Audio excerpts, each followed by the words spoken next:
first ever podcast in Telugu, Interaction with Farmers. ఈ రోజు మనం ఉన్నాము ఆంధ్రప్రదేశ్లో పమిటిముక్కల మండలం అయినపూరు గ్రామంలో. ఈ రోజు మనతో పాటు ఈ పాడ్కాస్ట్ లో పాల్గొనడానికి వచ్చేసారు కొండా చిన్నపరెడ్డి గారు మరియు మల్లేశ్వరమ్మ. వాళ్ళు వ్యవసాయంలో ఉండే మార్పుల గురించి ఏం చెప్తారో విన్నాం.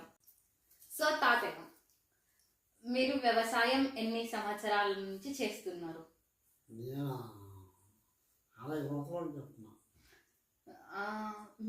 మీ గురించి చెప్పండి. అంటే వ్యవసాయంలో మీరు చూసిన మార్పులు గురించి చెప్పండి.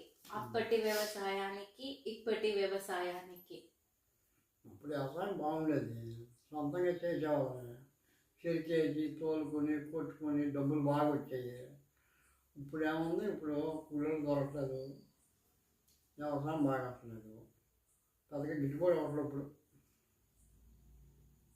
ఇప్పుడు మిషన్స్ అవి వచ్చినాయి కదా.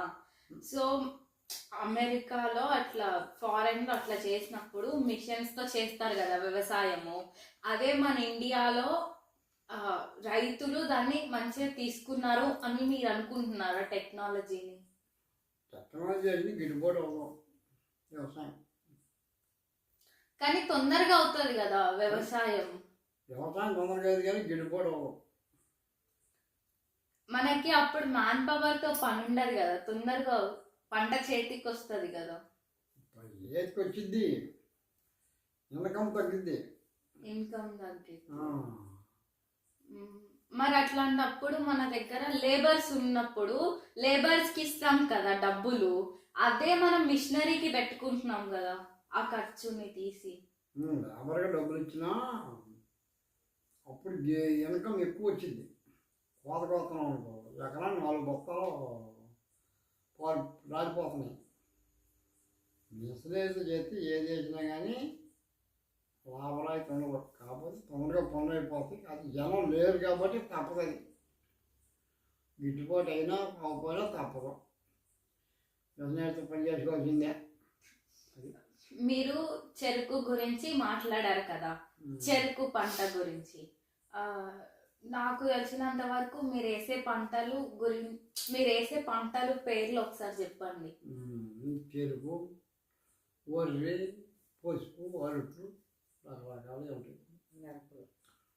పసుపు పుడితే మంచి లాభం. అది మీరు చెరుకు గురించి మాట్లాడారు కదా. ఇప్పుడు చెరుకులో మనకి జాగరీ మేకింగ్ అనేది ఒక ప్రాసెస్ ఉంటుంది. అంటే బెల్లం తయారు చేసుకుంటారు కదా, అది ఇంతకు ముందు మీరు కుండల్లో పెట్టి చేసేవాళ్ళు కదా. ఇప్పటికీ అదే పద్ధతి పాటిస్తున్నారా, పాటియట్లేదా? మనం ధోని చెరుకు కుండల్లో బెల్లం కాదు, ఫ్యాక్టరీ పోతే పంచదార వచ్చేది అంతే. బెల్లం చెరుకు పండియరు. బెల్లం తోలినప్పుడు చెరుకు ఫ్యాక్టరీకి పోతే పంచదార అవుతుంది. పసుపు అంటే పసుపు మీరు వండిచ్చినాక అమ్ముతున్నారా, లేకపోతే వండియక ముందే అమ్మేస్తున్నారా? వండించి పసుపు ఊరితే బాగానే వండించి అమ్మితే లాభరాయితీగా ఉండదు. బాగా పురుగులు వస్తాయి కదా పంటల్లో, అంతరాయ పంటల్లో. ఏ పురుగు ఏ తెగులు వచ్చిందో దానికి సంబంధించి మందులు కొట్టుకోవాలి. ఇప్పుడు మందులు కొడితేనే పని అయ్యిద్ది, లేదు ఆర్గానిక్ గా నేను పండిస్తాను అంటే అవ్వదా? ఆర్గానిక్ చెప్పమే కానీ మందులకు పని చేసినంత ఇదిగా ఆర్గానిక్ పని చేయదు. ఏదో చెప్పడం అర్థం కానీ ఈ మందులు అరకుల మందులు కొడితేనే తొందరగా పురుగు తెచ్చింది. వాటికే తొందరగా రావడం కాదు, పురుగు రాదని చెబుతారు. ఏ రాదని చెప్తే దిగుబడి తగ్గిపోద్ది. ఈ మందులు కొడితేనే దిగుబడి బాగుంటుంది, బాగా పండిద్ది. అది మరి మనకుండే భూమిలో ఇప్పుడు చాలా మంది ఫార్మర్స్ డ్రాగన్ ఫ్రూట్ అనేసి చాలా అంతరాయ పంటలు పండిస్తున్నారు కదా. డ్రాగన్ ఫ్రూట్ ఇక్కడ మన బండి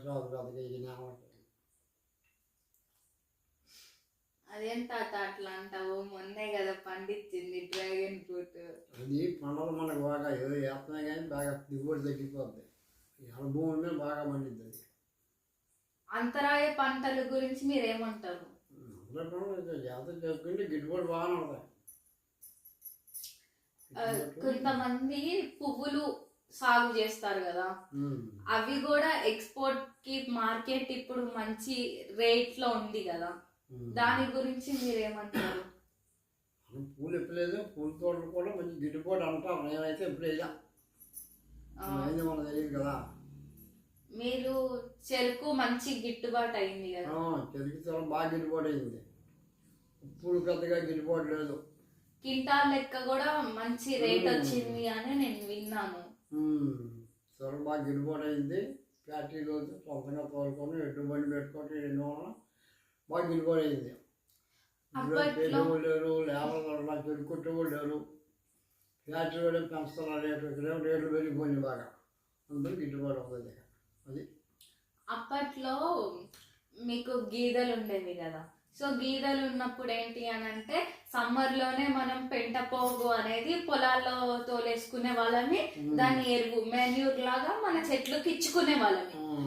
ఇప్పుడు ఏందనంటే మనం పండించాలన్నా మన గీదలు ఇవన్నీ ఉండట్లేదు. సో అట్లాంటి కేసెస్ లో మనం ఏవి చేసి మనం నేల సారవంతవాన్ని పెంచుకోవచ్చు? పచ్చిరొట్ట చల్లుకుంటే గేదల ఎరువు లేదు కాబట్టి పచ్చిరొట్ట పిల్లిమెసలు, పెసలు, జీలకం అలాంటివి చల్లుకుంటే తప్పించుకుంటే అప్పుడు భూమి సారం బాగా పెరిగింది, బాగా బలంగా ఉంటుంది. అది మీకు ఈ గింజలు ఇవి కావాలంటే మీరు ఎక్కడి నుంచి తెచ్చుకుంటారు? గవర్నమెంట్ వాళ్ళు ఇస్తారు. ఈ జీలకనగా అలాంటి ఇత్తులు వాళ్ళు ఇస్తారు, తక్కువ రేట్కి సబ్సిడీకి ఇస్తారు. ఈ ఆర్బీకే వాళ్ళు, అగ్రికల్చర్ స్టూడెంట్స్, వీళ్ళు మీకు చెప్పే సలహాలన్నీ పాటిస్తారా? వాళ్ళు బాగా చెప్తారు, సలహాలు పాటించాలి, పాటించాల్సిందే. ఆర్బీకే వల్ల మీకు సబ్సిడీస్ వస్తాయి కదా, మీకు నిజంగానే సబ్సిడీస్ అనేవి వచ్చినాయా? సబ్సిడీ వస్తాయి. పొద్దుతో ఎత్తే ఒక దెబ్బ 80,000 వచ్చినాయి, ఒక దెబ్బ లక్ష వచ్చినాయి. మీకు పంట నష్టం వచ్చింది అంటే మీకు గవర్నమెంట్ మీకు డబ్బులు ఇస్తుందా? మరి నేను ఒకటి విన్నాను, మీలో ఒక స్పెషాలిటీ ఉందంట, మీరు డబ్బులు వడ్డీకి ఇస్తారంట. మరి దాని గురించి ఏమంటారు? డబ్బులు వడ్డీకి ఇస్తే సంవత్సరానికి 2 సంవత్సరాలు వడ్డీ చెప్తారు, లాభాలైతే ఉంటుంది. అంటే మీరు చేస్తున్న బిజినెస్ అది మనకి డబ్బులు సంపాదించుకుని డబ్బులు నెల ఉండాలని వడ్డీకి ఇచ్చుకుంటే అవి వడ్డీ డబ్బులతో బాగా లాభాలు అయితే ఉంటుంది. 2 రూపాయల వడ్డీకి 2 రూపాయలు ఇచ్చినా, రూపాయలు ఇచ్చినా ఈ పంట కన్నా బాగా లాభాలు అయితే ఉంటుంది. మీరు ఇప్పుడు వ్యవసాయం చెయ్యట్లేదు కదా, మీరు అందరి పొలాలకు వెళ్ళి సలహాలు ఇస్తారంట మంచిగా, ఏంటి దాని గురించి చెప్పండి. ఏదో మనకు తెలిసి చెబుతాం. అంటే ఈమె ఏమి బిజినెస్ చేశారని అంటే డైరీ ఫామ్ బిజినెస్.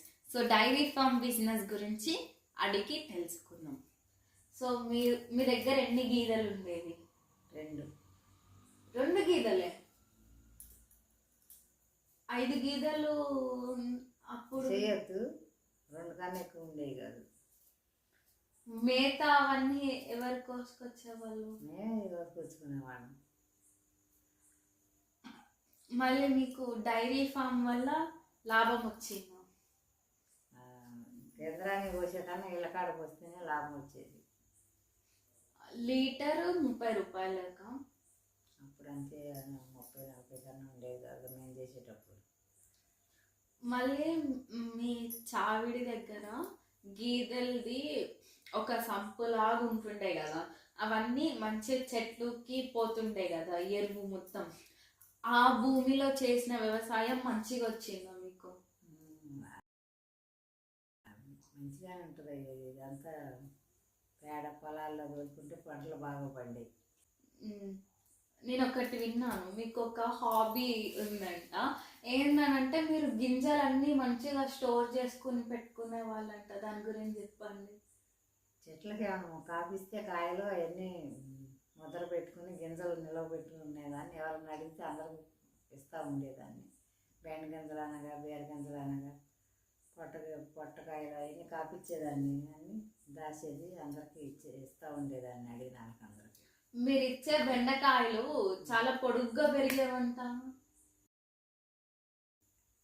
మంచి విత్తనాలు ఉంటే మంచిగానే పెరుగుతాయి, విత్తనాలను బట్టి వస్తాయి. మీరు నర్సరీలో కొనుక్కున్న విత్తనాలు అవి, లేకపోతే మీరు సొంతంగా పాత సీజన్ హార్వెస్ట్ నుంచి తీసుకున్న విత్తనాలా? మనం పొలాల్లో తెచ్చుకునే, పొలాల మీద కాసిన తెచ్చుకునే విత్తనాలు చేసుకునేవాళ్ళమే. అవి మనం మళ్ళీ నిలవ పెట్టుకుని అవి మొలవ వేస్తే బాగా కాసాయి. ఈ బీన్స్, తోటకూర, బెండ గింజలు, ఈ పొట్ట గింజలు, గేర గింజలు, కాకర. మీరు పాలు పోసినప్పుడు మంచి మీగడ, నెయ్యి అవన్నీ కూడా అమ్మేవాళ్ళ? వచ్చేది మజ్జిగ తిప్పి ఎన్నపోస వచ్చేది, నెయ్యి అమ్మేదాన్ని, ఎన్నపోస అమ్మేదాన్ని. చాలా చాలా ధన్యవాదాలు మీరు ఈ పాడ్కాస్ట్ లో పాల్గొన్నందుకు, మీ విలువైన సమయాన్ని మాకు కేటాయించినందుకు.